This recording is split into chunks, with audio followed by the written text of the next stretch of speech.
मगर बदतमीजों ने इस पर्दे को औरतों के बोझ समझ लिया है। जहां पर्दा नहीं है वहां कितना ज़िना है, घर घर में ज़िना, मज़ारों में ज़िना, गरीबों में ज़िना, तवाइफ के कोठे पे ज़िना, बंद कमरे में ज़िना, हर तरफ ऑफिस में ज़िना, दफ्तर में ज़िना, कारखाने में ज़िना, यहाँ तक कि स्कूल में ज़िना। वहां नजर नहीं पड़ती।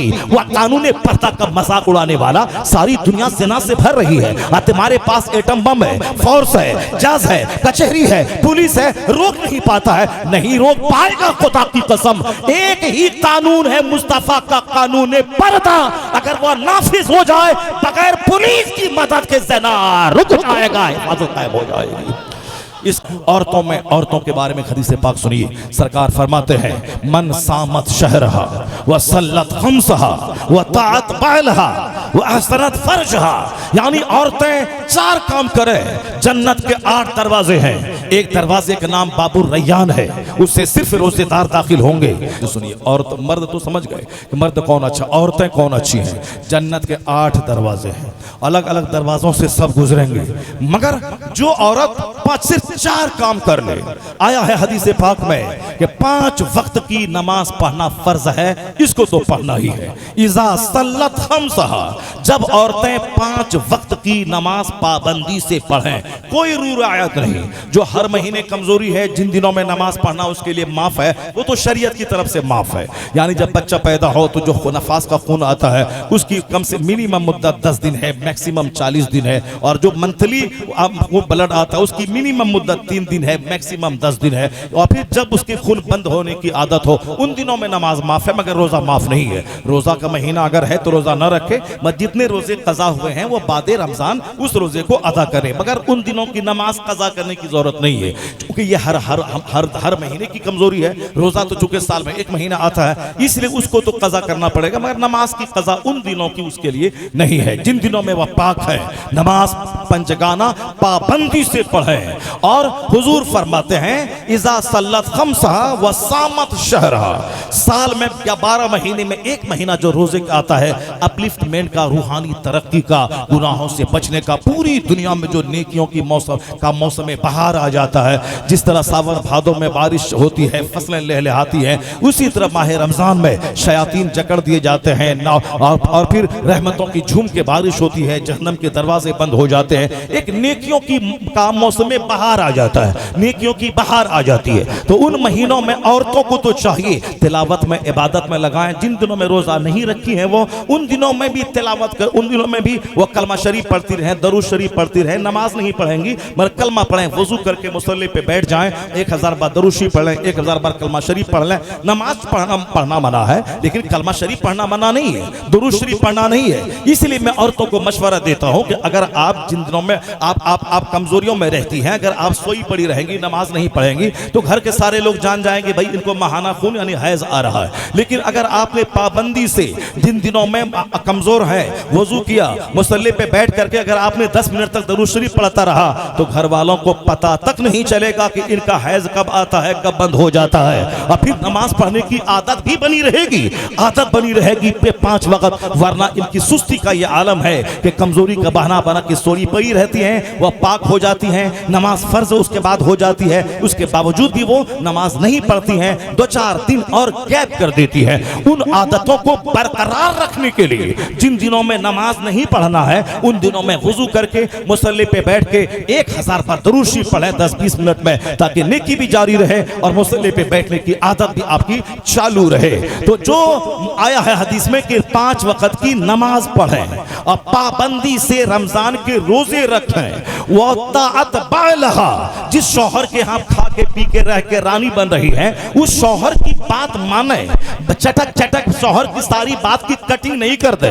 शौहर बोले ये तो फौरन कटिंग कर दे, शौहर बोले वो तो फौरन कटिंग कर दे, ऐसा कटिंग नहीं करे। शौहर की फरमा बरदारी करे, शौहर की बात माने, शौहर की पसंद का ख्याल करे। चूंकि आप शौहर के घर में रहती हैं, महर की रकम शौहर आपको देता है, वो मारे 8 घंटे पसीना बहा के रानी बना के आपको वो घर में रखता देता है, आपकी मेहर की रकम शौहर देता है, आपको कपड़ा शौहर देता है, आपको खाना शौहर देता है, आपकी बीमारी का इलाज शौहर करवाता है, अगरचे उस पर फर्ज नहीं मगर वो इलाज करवाता है आपका, रानी बन के आप रहती है। तो शौहर की बात माने, ताअत बालहा, अपने शौहर की नाफरमानी नहीं करे, उसकी बात की कटिंग नहीं करे, उसकी हर अच्छी बात माने, उसकी तायीद करें, उनको खुश रखने की कोशिश करें। और एक चौथी बात है, औरतें वो खूबसूरत होती हैं नहीं जो खूब आंख बड़ी और नाक लंबी और दूसरों के सामने बेपर्दा होकर गटर गटर बात करें, वो नहीं, वरना उसका चेहरा 10 दरिंदा नोच लेगा, वह 10 को बर्दाश्त नहीं कर पाएंगी। इसीलिए बदसूरत है तो भी पर्दे में बदसूरती छुपी रहती है,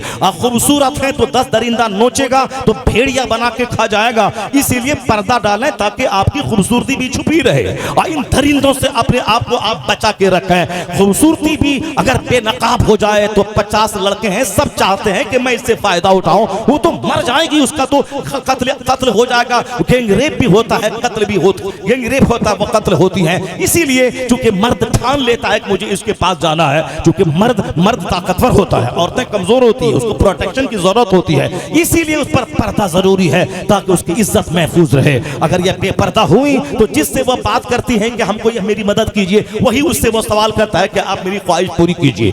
थानेदार उसके खिलाफ, जज उसके खिलाफ, मास्टर उसके खिलाफ, जो मास्टर बाप के समान होता है, वही जरा खूबसूरती बेनकाब हुई, वह मास्टर दरिंदा बन के उसकी इज्जत को लूटना चाह रहा है। इसका मतलब है कि जैसे भूख लगने के बाद आदमी को रोटी चावल चाहिए, उसी तरह ख्वाहिशात के शदीद होने के बाद आदमी को खवातीन चाहिए। इसीलिए खातून पे पर्दे का कानून है ताकि वह पर्दे में रहे, ताकि वह रेप से बची रहे, ताकि वह कत्ल से बची रहे, ताकि समाज जिना से बचा रहे। यह पर्दा कानून, पर्दा या उसके प्रोटेक्शन की खातिर है, उसकी हिफाजत की खातिर है। मगर बदतमीजों ने इस पर्दे को औरतों के लिए बोझ समझ लिया है। जहां पर्दा नहीं है वहां कितना ज़िना है, घर घर में ज़िना, मज़ारों में ज़िना, गरीबों में ज़िना, तवाइफ के कोठे पे ज़िना, बंद कमरे में ज़िना, हर तरफ ऑफिस में ज़िना, दफ्तर में ज़िना, कारखाने में ज़िना, यहाँ तक कि स्कूल में ज़िना, वहां नजर नहीं पड़ती। वह कानून पर्दा का मजाक उड़ाने वाला सारी दुनिया ज़िना से भर रही है। तुम्हारे पास एटम बम है, फोर्स है, जज है, कचहरी है,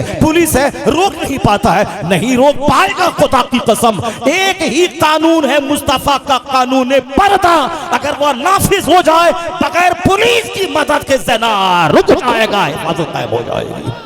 इसके अलावा कोई कानून नहीं है, इसके अलावा कोई ज़ाब्ता नहीं है। वरना अमेरिका की ताकतवर फौज के सामने भी ज़िना हो रहा है, हिंदुस्तान की कई लाख आर्मी के सामने भी रोजाना ज़िना के केस कचहरी में जा रहे हैं, नहीं रोक पाएगा। वो एक कानून है, कानून पर्दा का, कानून हया का। इससे हट के कोई दूसरा कानून रेप को नहीं रोक पाएगा। अब हुजूर क्या कहते हैं, 5 वक्त ये नमाज पढ़ें, रमजान का रोजा रखें, शौहर की बात माने और अपनी शर्मगाह की हिफाजत करें, यानी अपनी इज्जत की हिफाजत करें। तो मुस्तफा कहते हैं फल तदखुल बिअय्यिल अब्वाब बिअय्यि अब्वाबिल जन्नते शात, जन्नत के 8 दरवाजे हैं, उन 8 दरवाजों में से जिस दरवाजे से चाहे वो औरत दाखिल हो जाए।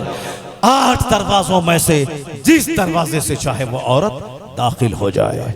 इज़ा सामत शहरहा सल्लत खमसहा, 5 वक्त की नमाज, रमज़ान का रोज़ा और अब शौहर की बात मानना और अपनी इज्जत की हिफाजत करना, ये 4 आपकी ड्यूटीज़ बहुत लिमिटेड हैं। मर्द को खाने कमाने के लिए जाना है, फैक्ट्री जाना है, मर्द को बहुत सारा काम करना है, मर्द को जिहाद भी करना है, क्राइम भी रोकना है, हवाई जहाज़ उड़ाना है, समंदर में गोता लगाना है, उसे बरसात में भीग करके रोपा करना है, ये सारा काम मर्द को करना है। और जब जिहाद छिड़ जाए जुल्म को मिटाने के लिए इसे जालिमों का डेना तोड़ना है, अपनी जान कुर्बान करके समाज को क्राइम से पाक रखना है, ये सारा काम इनको करना है, आपको नहीं करना है। आपको सिर्फ इतना ही करना है, नमाज पढ़ना है, रोजा रखना है, शौहर की बात माननी है, अपनी इज्जत की हिफाजत करनी है।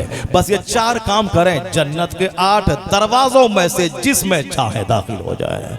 बेअय्यि अब्वाबिल जन्नते शात। अल्लाह तबारक व तआला मेरी माँ बहन बेटियों को आने वाले माह रमज़ान में एक एक मिनट कीमती समझकर अपनी इज्जत की हिफाजत करने की तौफीक अता फरमाए।